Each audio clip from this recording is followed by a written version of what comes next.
Salut tout le monde et bienvenue pour cette nouvelle vidéo où aujourd'hui je vais revenir sans spoilers sur la trilogie Terrifier. Je vais commencer par donner ma critique du dernier film parce que je pense que c'est ce que la majorité veulent voir dans cette vidéo. Ensuite je reviendrai sur les deux premiers films, ensuite sur la saga en général, sur ce qu'elle apporte au cinéma et ce que j'en pense. Et enfin, petit bonus, je vous offrirai mon scénario idéal pour un Terrifier 4. Allez, c'est parti. Tout d'abord, qu'est-ce que j'ai pensé de Terrifier 3? Personnellement, j'ai adoré, mais si vraiment j'étais dans l'obligation de classer les trois films, pour moi, ce serait le moins bon. Je m'explique. Je trouve que les deux premiers films avaient une singularité qui vraiment faisait que c'était deux films extraordinaires, mais chacun à leur façon. Ce troisième film va reprendre tous les éléments qui fonctionnent dans le 1 et le 2 et ça va brasser tout ça. C'est un espèce de pot pourri de tout ce qui fonctionnait jusqu'à présent. Donc forcément ça ne peut que nous offrir un bon film. Mais au milieu de tout ça, on en perd du coup pas son identité. Mais le problème de ce 3, je trouve, c'est que voilà, il n'a pas sa propre identité. Vraiment, ça brasse un petit peu trop dans tout ce qui faisait le succès précédemment.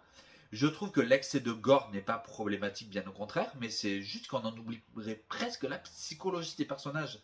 Là où dans les deux premiers, on ressentait vraiment la douleur à travers les yeux des personnages, à travers leurs expressions, tout ça. Là, non pas que ce soit pas le cas, mais si tu vois, on n'a pas cette espèce de détresse psychologique qu'on pouvait notamment avoir dans la scène de la chambre de Terrifier 2. Là, ici, les personnages disent: Oh non, ne me tue pas, je t'en supplie, machin. Voilà, mais c'est pas non plus. Tu sens pas, t'as pas d'empathie pour eux comme ça pouvait être le cas avant. Et c'est ce qui me manque aussi, du coup, à vouloir faire trop de gore. Je pense qu'en fait, on en oublie peut-être le développement psychologique des personnages. Et ça m'a un peu déplu, j'avoue, même si, encore une fois, le côté gore, qu'est-ce que c'était jouissif. Enfin, les deux premiers films avaient pas mal d'hommages au cinéma d'horreur de manière générale. Et là, ici, c'est aussi le cas, mais je trouve qu'on y va un petit peu trop, comment dire, les pieds dans le plat, la tête avec. Vraiment, là, cette fois-ci, ce n'est plus du tout subtil. Vraiment, on est en mode hommage qui est à la limite de l'ersatz, et c'est bien dommage. Enfin, la prestation de Art le Clown, pour moi, c'est juste la meilleure des trois films. Là, par contre, on va pas se mentir. L'acteur, il ne joue pas le personnage, il est le personnage. Je trouve que là, pour le coup, Art nous livre sa meilleure prestation. Les mimiques sont absolument incroyables. Et vraiment, ça mériterait presque une nomination, oui, n'ayons pas peur de le dire, aux Oscars, parce que vraiment, l'acteur est absolument fou. Et oui, j'assume ce que je dis, ça mérite pour moi une nomination aux Oscars, je suis désolé, parce que jouer le psychopathe aussi bien, mais franchement, mais respect. Enfin, je trouve que ce qu'on a fait du personnage de Victoria est enfin quelque chose de bien. Pour moi, c'est un personnage qui était sous-exploité jusqu'à présent. Je pense que dans ce troisième film, elle est enfin exploitée à sa juste valeur. Elle méritait pour moi d'être davantage exploitée. C'est le cas ici, sans spoiler. Et du coup, ça fait du bien. Bref, Terrifier 3 pour moi est un très bon film, mais qui se contente de brasser tout ce qui faisait le succès de la saga jusqu'à présent, qui du coup ne prend pas de risque. Mais on sent malgré tout que c'est un film de transition et que pour ça je lui pardonne toutes ces petites errances, je dirais. Passons maintenant aux deux premiers films. Qu'est-ce que j'ai pensé des deux premiers films? Terrifier 1, qu'est-ce que j'ai pensé? Alors, le premier pour moi est un très bon film, un très bon huis clos entre guillemets. La définition du film de niche où tout fonctionne, on s'attache aux personnages. Les actrices ne jouent pas excessivement bien, mais parce qu'on n'a pas les moyens de se payer des actrices qui sont bankable. Et c'est pour ça aussi que ça fonctionne. Bref, on voit que c'est fait avec des bouts de ficelle, mais des bouts de ficelle solides. Vraiment. Les bases sont posées de façon assez magistrale. C'est rempli d'hommages un petit peu maladroits, mais qui restent encore très acceptables et très intéressants, je trouve. Le personnage de Hart n'est pas développé plus que ça, mais on sent quand même une vraie volonté de créer un début de mythologie. Bref, ce premier film, il a vraiment une identité propre grâce à ce côté fauché plus que jamais. Et c'est ce qui en fait, je trouve, un des meilleurs films de niche pour moi des années 2000. Le Terrifier 2 est bien sûr mon préféré.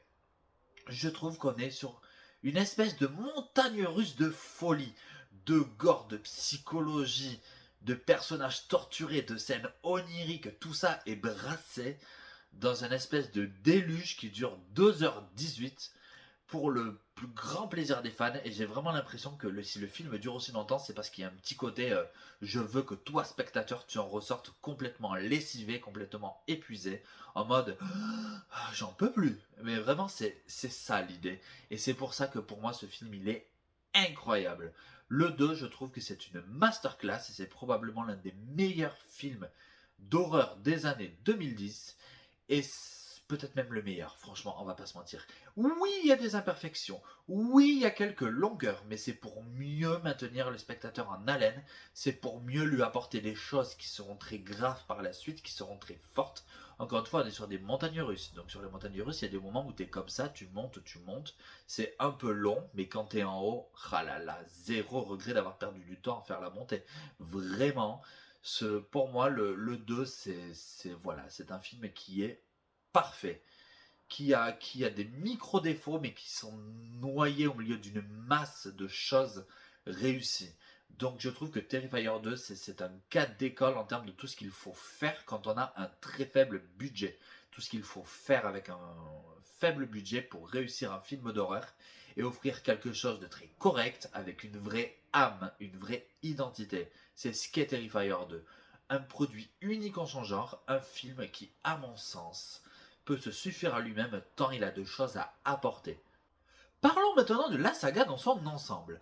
Alors, ça a beaucoup jasé, notamment par l'interdiction au moins de 18 ans de ce Terrifier 3.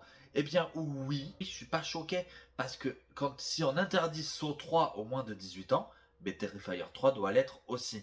Maintenant, de manière générale, je pense qu'on n'aurait pas dû interdire Saw 3 au moins de 18 et du coup pas Terrifier 3. Je veux dire, pour moi, c'est effectivement s'il y en a un qui l'est, l'autre doit l'être aussi.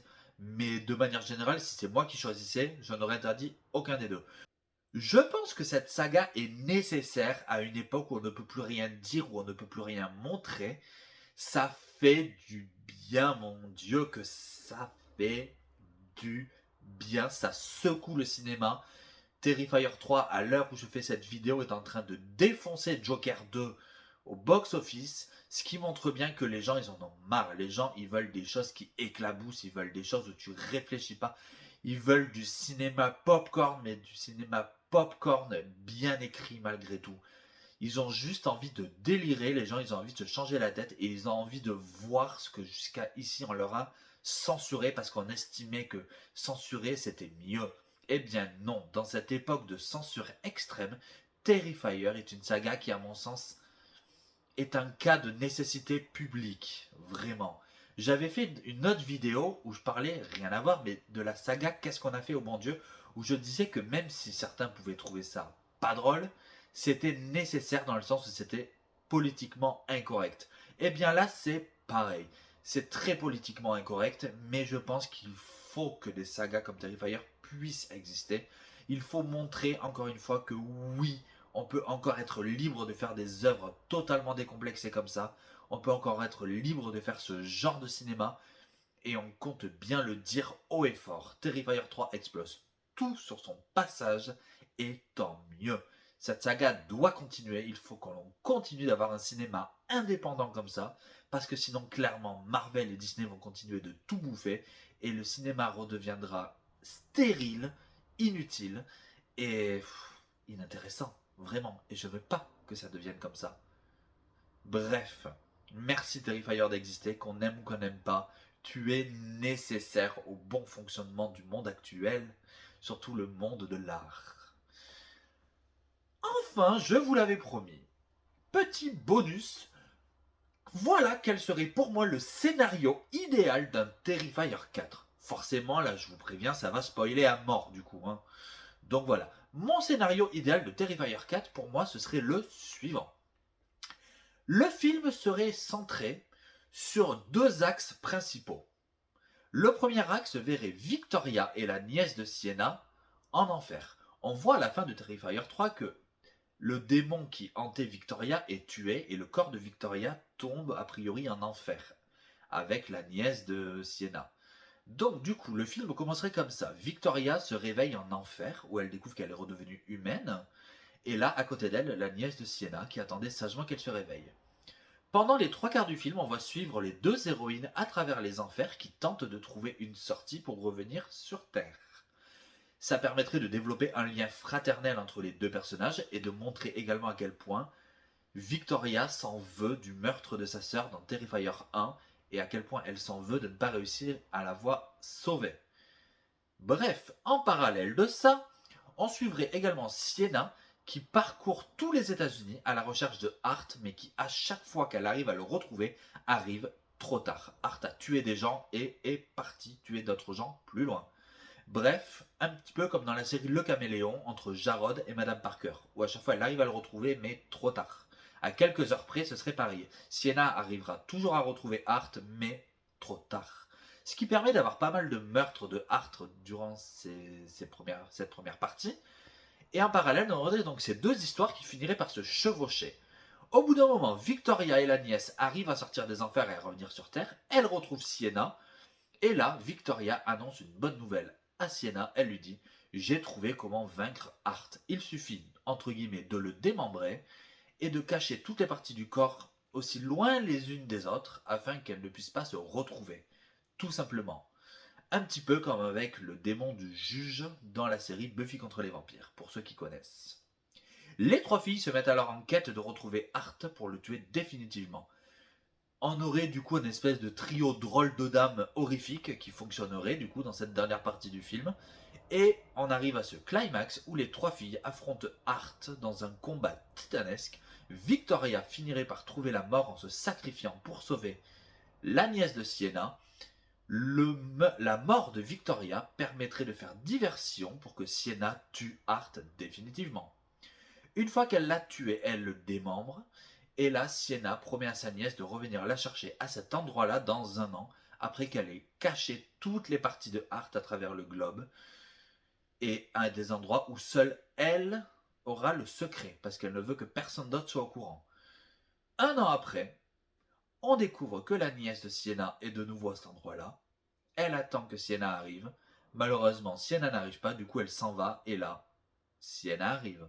Pas de dialogue, Sienna se contente de prendre sa nièce dans ses bras en pleurant. Les deux se retrouvent et marchent ensemble vers une vie enfin sereine. Générique de fin. Scène post-générique. Et là, on découvre que Jonathan, le frère de Sienna, il s'appelle Jonathan? Ouais, je crois qu'il s'appelle Jonathan. On découvre que le frère de Sienna est en réalité en vie depuis le début. Il n'a jamais été tué. Il est enfermé dans une cave depuis tout ce temps, attaché. Là, il lève les yeux vers la caméra et on voit alors qu'il est possédé par le démon qui possédait Hart. Fin. Ce serait donc une fin, mais qui quelque part garderait des pistes entre guillemets pour une éventuelle suite, malgré tout. Bref, voilà, dites-moi ce que vous en pensez. Je me suis amusé à imaginer ce scénario complètement what the fuck, mais pourquoi pas après tout. Voilà, j'espère que cette vidéo vous aura plu. N'hésitez pas à me dire ce que vous en avez pensé de la trilogie de manière générale. Et ce que vous pensez de Terrifier. Est-ce que pour vous, il faut que ça existe? Est-ce qu'il faut que ça n'existe pas?